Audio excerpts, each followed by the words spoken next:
Anies Baswedan dan Mas Muhaimin Iskandar itu didaftarkan atau diusulkan oleh 3 partai politik. Yang pertama Partai Nasdem, kalau menggunakan kategori perolehan kursi, kursinya adalah 59 kursi atau setara dengan 10,26%.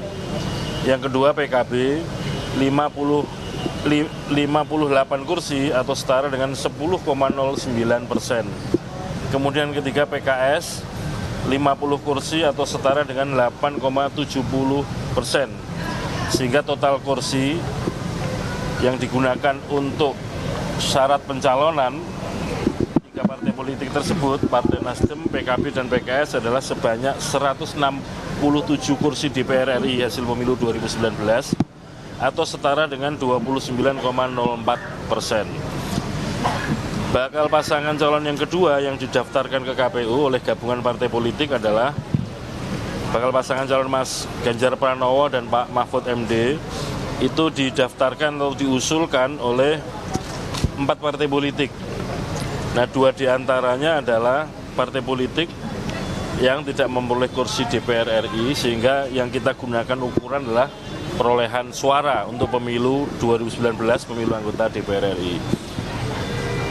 PDI Perjuangan perolehan suaranya adalah 27.053.961 atau setara dengan 19,33%. Kemudian P3 6.323.147 suara atau 4,52%. Kemudian Partai Hanura 2.161.507 suara atau setara dengan 1,54%. Kemudian Perindo 3.738.320 suara atau setara dengan 2,67%. Sehingga total perolehan suara hasil pemilu 2019 4 partai politik tersebut, yaitu PDIP, P3, Hanura, dan Perindo, totalnya adalah 39.276.935 atau setara dengan 28,06%. Kemudian bakal pasangan calon presiden wakil presiden ketiga yang didaftarkan atau diusulkan oleh gabungan partai politik yang hadir pada kesempatan ketiga adalah pasangan Pak Prabowo Subianto dengan Mas Gibran. Itu diusulkan atau didaftarkan oleh 7 partai politik.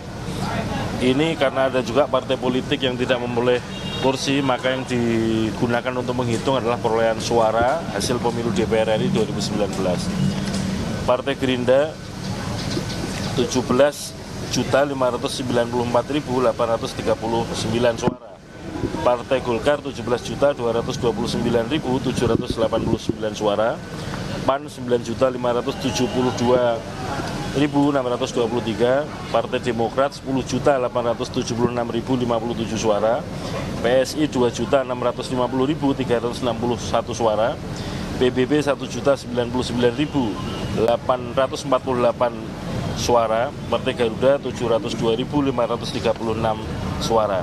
Sehingga total suara gabungan partai politik Gerindra, Golkar, PAN, Demokrat, PSI, PBB, dan Garuda adalah 59.726.053 suara atau setara dengan 42,67%.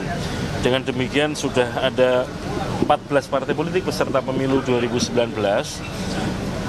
yang juga lolos sebagai peserta pemilu 2024 sudah menggunakan kesempatannya untuk mendaftarkan bakal pasangan calon masing-masing. Sehingga dengan demikian sudah tidak ada lagi partai politik peserta pemilu 2019 yang juga menjadi peserta pemilu 2024 yang tersisa.